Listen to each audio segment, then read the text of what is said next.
Bonjour Clémence. Bonjour. Alors aujourd'hui vous n'allez pas nous parler de la persécution d'un pays en particulier, mais d'un classement. Alors d'un classement un petit peu douloureux puisqu'il s'agit du classement des pays où les chrétiens sont les plus persécutés au monde. Exactement. Donc je vais vous parler d'un index. Cet index est élaboré depuis une dizaine d'années, depuis 1997, et donc il recense tous les pays où les chrétiens sont le plus persécutés du monde en raison de leur foi. Il s'agit de l'index mondial de persécution.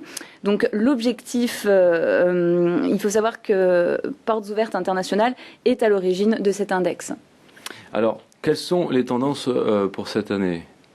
Les tendances pour cette année. Eh bien, en 2011, pour la 10e année consécutive, la Corée du Nord est en tête du classement. Dans ce pays, il existe une dictature communiste. Il y a entre 50 000 et 70 000 chrétiens enfermés dans des camps de travaux forcés. Alors, est-ce qu'il y a aussi des nouveaux entrants dans l'index, des pays qui n'étaient pas forcément persécuteurs de chrétiens, mais qui le sont devenus aujourd'hui ? Effectivement, la Malaisie et la Russie entrent dans le classement. Elles sont en 50e position ex aequo. En Malaisie, 9 églises ont été vandalisées ou détruites. C'était en janvier 2010 et ça ne s'était jamais produit auparavant. Quant à la Russie, la persécution varie selon les régions. Il y a eu des arrestations, 3 responsables d'églises ont même été tués à cause de leur foi. Donc il y a des nouveaux entrants, donc des pays où ça se détériore, mais est-ce qu'il y a aussi des pays où la persécution diminue ou tend à diminuer ? Effectivement, donc la Chine et le Kenya. En Chine, certains signes laissent à penser que le gouvernement tolère davantage les chrétiens que par le passé. Le Kenya est même d'ailleurs sorti du classement, ce qui est un encouragement. Mais cela ne signifie pas que la persécution n'est plus présente dans ce pays.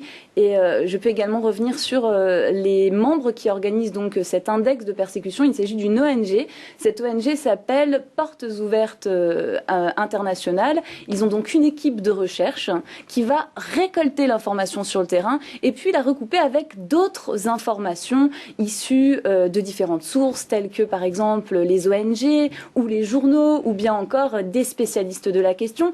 Et ce qui est intéressant, c'est que cet index est véritablement un moyen pour élaborer des projets ou même affiner des projets qui viennent aider les chrétiens. Cet index va également dénoncer la persécution des chrétiens et donc soutenir défendre les droits de l'homme.